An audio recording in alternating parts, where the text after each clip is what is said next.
Hello mga kapatid, God bless, good morning. Salamat sa Panginoon. Ayun. Kamusta kayo mga kapatid? Okay lang kayo dyan? Salamat sa biyaya ng Lord. Ayun. Medyo walang ulan ngayon mga kapatid. Wala kayong narinig na lumalagotok. Salamat sa biyaya ng Lord. Yung ulan na yan ay blessing yan. Kailangan yan mga magsasaka. Thank you Jesus. Tunay nga napakabuti ng Lord. Ang bawat araw natin ay masigla. Kasi nga, sinasamahan tayo ng Panginoon. Thank you, Jesus. Ang pagsimula natin mga kapatid ay Lucas 18 verse 1. Sinalaysay ni Jesus ang isang talinghaga upang ituro sa kanila na dapat silang laging manalangin at huwag mawalan ng pag-asa. Amen. Glory to God. Kailangan natin laging manalangin. Ang panalangin natin mga kapatid ay pinakamahalaga. Manalangin tayo ng buong puso, may pagpakumbaba o ano man panalangin natin sa Lord. Hallelujah. Kasi kilos siya, magsugo siya ng mga anghel para iligtas o tulungan yung mga lingkod niya na nakakaranas ng mga pang-aapi ng mga Herodes sa panahon ito at sa panahon noon. Hallelujah. Thank you, Jesus. Hallelujah. Ito yung mensahe natin mga kapatid, kaya kailangan natin manalangin at huwag mawala ng pag-asa. Sabi sa Lucas 18 verse 1 na pinagsimula natin. Ngayon dito tayo sa Acts 12 verse 1 hanggang 11. Basahin na natin tuloy mga kapatid. Thank you Jesus. Na mga panahong din iyon, isinimulang usigin ni Haring Herodes ang ilang kaanib ng iglesia. Ipinapatay niya sa magitan ng tabak si Santiago na kapatid ni Juan. Isipin mo naman to si Herodes, ano? Yes, God. At nang makita niyang ito'y kinalugod ng mga Hudyo, si Pedro naman ang kanyang ipinadakip. Ayan. Ito si Herodes ay papuri sa mga tao. Dayaw-dayaw ba mga kapatid? Parang bata. Ang pinapaluguran niya ay mga tao. Yung kapwa niya di mo. Hallelujah.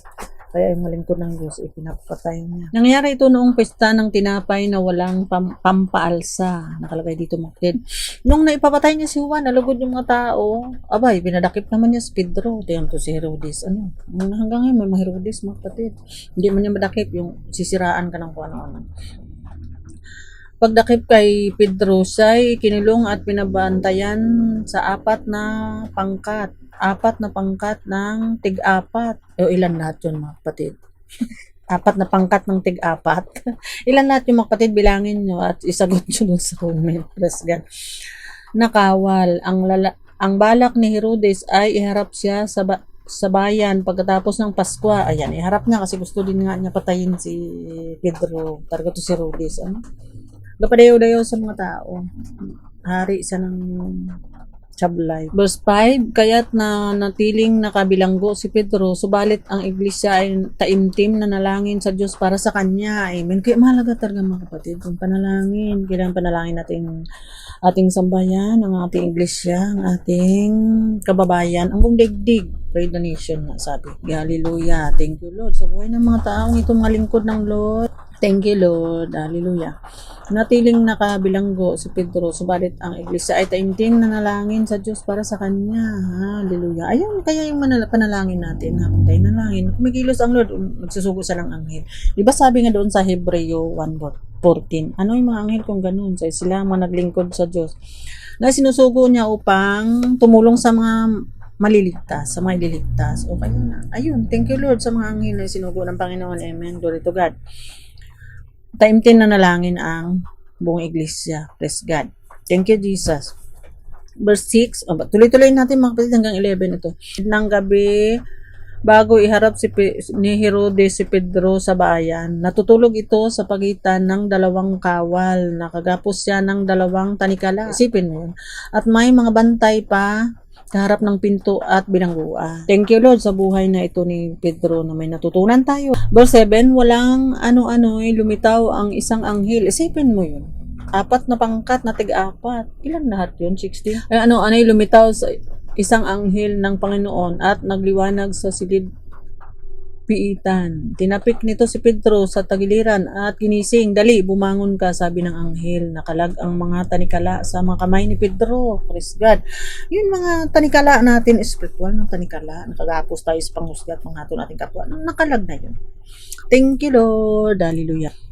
Verse 8, pag nagbihis ka, ayun, mutusan si Pedro. Ayun, kaya magbihis ni Pedro. Mga tanikala, hindi na kaya. Kaya ang anghel nagkalag. Thank you Lord. Magbihis ka pagsuot ng sandalya, sabi ng anghel, at ganoon nga ang kanyang ginawa. Sinabi pa sa kanya ng anghel, magbalabal ka at sumunod sa akin. Sumunod tayo sa Lord. Ang balabal natin ay yung kanyang salita. Sabi nga doon sa Episo, diba? 6 verse 12 hanggang 17. Thank you, Lord. Nabanggit ko lang, kapatid. Lumabas at sumunod si Pedro, anghel, ngunit hindi niya alam kung totoo nga ang nangyayaring iyon. Akala niya ay pangitain lamang iyon. Amen. Glory to God. Ayan. Thank you, Jesus, sa mga anghel na ito na sinusugo niya. Hanggang ngayon, nagsusugo pa rin sa ng anghel.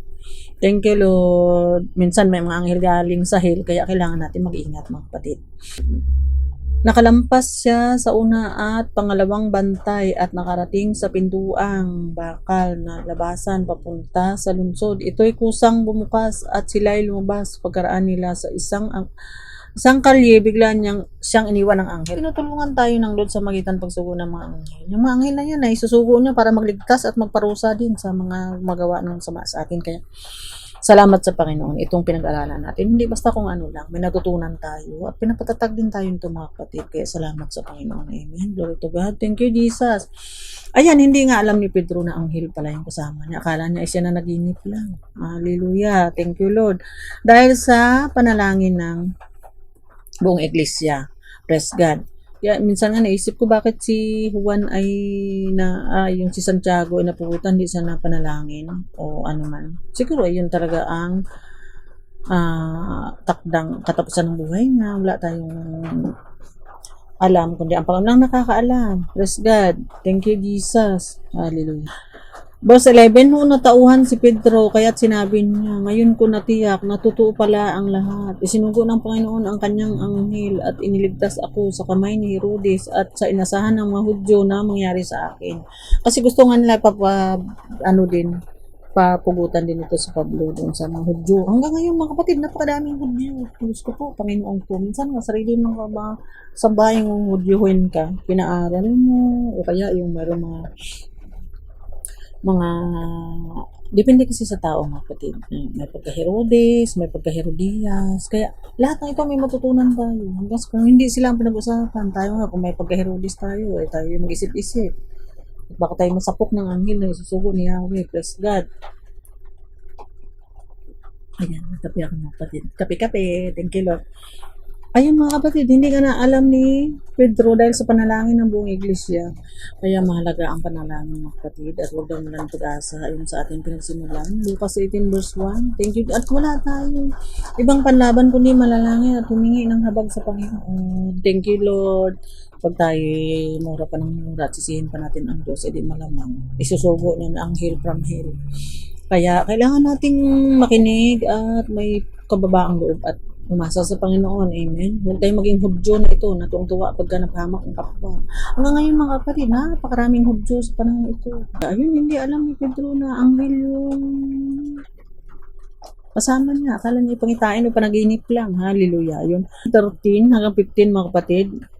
Nang munawaan niya ang nangyari, nagpunta siya sa bahay ni Maria na ina ni Juan na tinatawag ding Marcos. Maraming nagkakatipon doon at nanalangin. Dahil sa panalangin ng 12 verse 12 ng gawa ay kumilos ang isinugo ng Lord ang anghel. Kaya yung mga panalangin natin, nirinig ng Lord, sugo siya ng anghel. Pero pag tayo mura ng murat kagulupan, ako magsunugo yan ang silimo ng anghel from hell at guguluhin palalo. Kaya malinaw, mga kapatid. Nang si Pedro ay kumatok sa pintuan, lumapit si Roda na isang katulong upang tingnan kung sino iyon. Nakilala niya ang tinig ni Pedro dahil sa tuwa ay tumakbo siyang papasok ng bahay nang hindi pa nabubuksan ang pinto at sinabi sa lahat na si Pedro ay nasa pintuan. Hallelujah. Ayun, diba? Tayo din, excited tayo. Hindi pa nabuksan yung pinto, tumakbo balik. Thank you, Lord. Nahihibang ka, sabi nila. Ngunit iginiit niya, naroon nga si Pedro. Kaya sinabi nila, anghel niya iyon. Ayan, tingnan mo yan. Nalangin sila pero hindi mo sila paniwala na kaya nga gawin ng Lord yun. Thank you, Jesus. Ayun, di ba? Napakabuti ng Diyos. Ipin mo yun. Nagsugod siya ng anghel. Ngayon, hindi naman anghel address yung may taong ginamit para makaraos ka sa pangailangan mo. Anghel yan. Sinugo ng Lord. Huwag tayong maghanap ng anghel. Thank you, Jesus. Ayun yung may mga ginawan mo ng buti, tapos gantihan ka ng masama. Anghel din yan. Anghel from hell. Kaya kailangan natin mag-iingat. Thank you, Jesus. Di ba? Doon sa Matthew 25 verse 41. May mga anghel din ng paranghel na sinusugo din ni, alam mo na, kaya kailangan na malinaw sa anghel tayo mula sa langit makinig at sumunod. Ayun, nakakatuwa ang Lord. Ano, isipin mo yun habang nanalangin sila, nagsugo ang Diyos ng anghel na para ipalabasin si Pablo. Amen. Glory to God. Thank you, Jesus. Patuloy sa pagkatok si Pedro, nang buksan nila ang pinto, nakita nila si Pedro at hindi sila makapaniwala. Ayan, hindi sila makapaniwala. Habang sila nanalangin, nung ginawa na ng Panginoon, hindi sila makapaniwala. Thank you, Lord. Naniwala na sila, mga kapatid. Thank you, Jesus. Sila sinasan nilang tumahimik. Pagkatapos, sinalaysay niya kung paano siya inilabas ng Panginoon mula sa bilangguan. Sabihin ninyo ito kay Santiago at sa mga kapatid, sabi pa niya. Pagkatapos, umalis siya at nagpunta sa ibang lugar. Itong ating mga ginagawa hanggang sa ibang lugar. Buong daigdig pag may nakinig nito, nasabi natin sa ibang lugar. Thank you, Jesus. Nang di tayo umalis ng bahay, hindi tayo kumatok sa pinto nung may pinto. Kundi ang pintuan na binuksan ng Diyos sa durungawan sa langit, itong YouTube na ginagamit niya para maglalanap ng salita. Kaya, naglilingkod tayo ng walang kahirap-hirap. Thank you, Lord. Salamat sa biyayang ito na talaga naman. Tunay naman. Napakabuti ng Diyos, mga kapatid. Kaya, talagang puspusan na yung ating pagsisir at laganap itong salita ng Lord kasi talaga namang gitgitan na yung pagka-Herodis ng may mga pag-Herodis. Mga kapatid? Ayun, 18 hanggang 19. Kinaumagahan, gulong-gulo ang mga kawal dahil sa pagkawala ni Pedro at hindi nila alam kung ano ang nangyari sa kanya. Hallelujah. Ipinahanap ni Herodis si Pedro at nang hindi matagpuan ay pinasiyasat ang mga bantay at ipinapatay. Ayan, kisipin. Talaga naman. Talaga naman si Herodis na yan. Tinan mo yan, si Herodis. 16 verse 27, nabasa ko lumaktad kasi. Nang makita niyang bukas ang mga pinto, inakala niyang nakatakas ang mga bilanggo dahil dito binunot niya ang kanyang tabak at magpangmatay na sana. Sabi, ngunit sumigaw si Pablo, huwag mong saktan ang iyong sarili, narito kaming lahat. Hallelujah. Ayan, kasi pagka kahit hindi kasalanan, papatay siya. Kaya ginawa dito, unahan na niya. Ayan. Salamat sa Panginoon na dahil sa biyaya ng Lord. Naligtas din itong bantay na ito dahil sumigaw si Pablo na huwag saktan kanyang sarili kasi naroon naman silang lahat. Hindi sila nakalabas doon pero nakalaya sila spiritually dahil sa kanilang pag-awit sa Panginoon. Ayan, itong ginagawa natin mga kapatid, parang umaawit lang tayo sa Panginoon. Thank you, Lord. Praise God. Napasama lang. Hallelujah. Pinahanap ni Herodes yung mga bantay at ipinapatay. Tuloy naman yung bantay doon sa chapter 16 na sa panahon nila ni Pablo ay magpakamatay kasi nga papatayin nga rin naman siya mga kapatid. Salamat sa biyaya ng Lord, naligtas yung bantay na yun at sila rin ay naging followers ni Jesus sa pagitan ni Pablo. Hallelujah. Thank you, Lord. Ito naman nangyari kay Herodes. Dahil sa masyadong mataas ang tingin na sarili at kapadayaw-dayaw siya sa mga tao. Kapuri siya, ayan. Namatay siya sa kahiya-hiya rin paraan. Gawa 12 verse 21 hanggang 24. Basahin natin mga kapatid. Ito yung nangyari kay Herodes dahil sa kayabangan niya. Ayan. Nagsugo ang Diyos ng anghel. Ayan. Pinaluguran niya yung mga tao na wala namang kapangyarihan. Hindi ang Diyos na buhay ang pangyarihan. Kundi yung mga taong katulad din niya na may hangganan buhay at may kamatayan. Yung pinaluguran niya doon sa Gawa 12 verse 1 and 2 and 3. Ayan, nung malugod yung mga tao, pas Pedro, pinahuli din niya. Ayan, ito na ngayon ang sinapit nitong si Herodes. Kaya kung may pagka-Herodes tayo, mag-isip-isip tayo ngayon pa lang. Pagsapit ng takdang araw, si Herodes ay nagsuot ng damit hari. Umupo sa trono at nagtalumpati. Ayan, nagtalumpati ito si Herodes na may abang. Tapos na sila Herodes, ang pinag-uusapan ngayon ay tayo, kung tayo may pagka-Herodes o pagka-Herodias. Tayo mag-isip-isip. At tapos na sila, tayo ngayon ang pinalahanan ng Lord. Thank you, Jesus. Umupo at nagtalumpati. Sumigaw ang mga taong bayan. Isang Diyos ang nagsalita, hindi tao. Ayan. Itong mga taong bayan ay papuri din. Thank you, Lord. Sa mga salitang ito may natutunan tayo. Na hanggang ngayon may mga gumagawa nito. Sumisip-sip lalo na sa gobyerno natin. May mga sumisip-sip diyan. Tapos pagka dating ng panahon, sila lang rin ang magsisiraan. Kaibigan ko no. Tapos pag wala ng pakinabang, ay huyo ka sa akin. Ayun. Yun baga, mayroong mga kaibigan na gano'n, na napuntanan mo tayo ng mga kapatid. Tapos may kapatid ka na pagkagipit. Naku, panay ang text, ang haba. Pagka nakaraos-raos, huyo ka sa akin. Pero wala naman, hindi naman kawalan sa atin yun. Alam naman natin. Malaga tayo ay natulong ng gipitas, yung nakaraos sa gipitan at luwag-luwag. Aba, ang iksi mag-text. Hindi daw niya alam. Nakakapatawa. Mga joker tong mga tao ito ng mga kapatid. Okay lang yun. Basta ang Diyos ay mabuti. Amen. Glory to God. 23 at noon din ay hinampas ng isang anghel ng Panginoon si Rudy sapagkat inangkin niya ang karangalan na ukol sa Diyos at siya'y kinain ng mga uod hanggang sa mamatay. Ayan lamang ang masaklap. Nagsugo pa rin. Ito, dito si Pablo, lingkod ng Diyos, nagsugo ang Panginoon ng anghel para iligtas siya. Ito naman si Herodes, nagsugo ang Panginoon ng anghel para sapukin siya. O, ayan, inuod siya hanggang sa mamatay. Isipin buhay pa, inuod na. Ayan, ang mga may pagka-Herodes at pagka-Herodias, mag-isip-isip. Ayan, buhay pa ay inuod na. Yun, nabubulok na daw, buhay pa. Ayan, mga may pagka-Herodes na ito. Ito ay masaklap ang manangyayari. Ayan, o. Yung mga nag-Herodes sa panahong ito, sabi, dito sa Zacarias 14 verse 12 hanggang 13, padalahan ni Yahweh ng kakilakilabot na sakit, buhay pa sila ay mabubulok na ang kanilang laman, mata at dila. Pagharian sila ng malaking kaguluhan at sila ay maglalaban-laban. O yan. Kaya talaga naman, ay yung mga nag-Herodes na yan at Herodias, hindi man bulok ng dila at mata, kung ano-anong nakikita niyan. Sira dito, sira doon. Minsan, mga kapatid mismo ang tinitiran niyan. Ayun, magmamalinis pa yan. Tapos siraan kung sino-sino. Diyos, purihin ang Diyos. Tagang tunay ang salita ng Diyos. Hallelujah. Paano? Sulsulan ng sulsulan. Kasi nga, nabulok yung laman, pero yung mata at dila, hindi pa. Kasi nga, ay nagagamit pa yun para magwalwal at manira ng manira. Pero yung mga naninira, yung mga inggit, mga kapatid, una yan, nasisira ang sarili nila, malayan. Kasi kahit nga masira ng iba, nasira ang sarili, masiraan ng iba. Bagamat naranasan natin mga ganun, mga kapatid, patuloy pa rin na lalaganap ang salita ng Diyos at yung makinig nga ang may pandinig, ang ayaw naman, hindi naman pinipilit ng Lord kasi nga siya nga ay maamong Diyos. Praise God. Thank you, Lord. Kaya salamat sa kalayaan natin dito sa mga taong ito na may pagka-Herodes at may pagka-Herodias.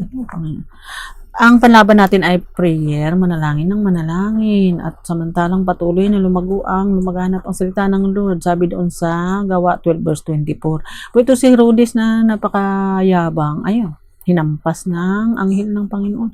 Malinaw mga kapatid, ang anghel dito ay sinugo niya para maligtas sa mga lingkod niya at sinugo din niya para pursahan yung mga Herodes at mga Herodias noon at hanggang sa panahong ito. Kaya magtiwala lang tayo sa Lord. Naranasan man natin yung siraan ng siraan, kung ubayan natin sa Lord yan at siya ang nakakalam ng lahat. At tayo din naman, kung tayong magawa na dito, magiltigil na tayo ng mga kapatid. Itong lahat, ang salitang ito, hindi naman para kung kanino, para sa ating lahat. At tayo nga ay may pagka-Herodes at may pagka-Herodias, pagminsan. Salamat na nakalayaan tayo paging Herodes at pag-Herodias. Ano mga kapatid. Thank you, Lord. Thank you, Father God in heaven. Thank you, Jesus. Thank you, Holy Spirit. Amen. Glory to God.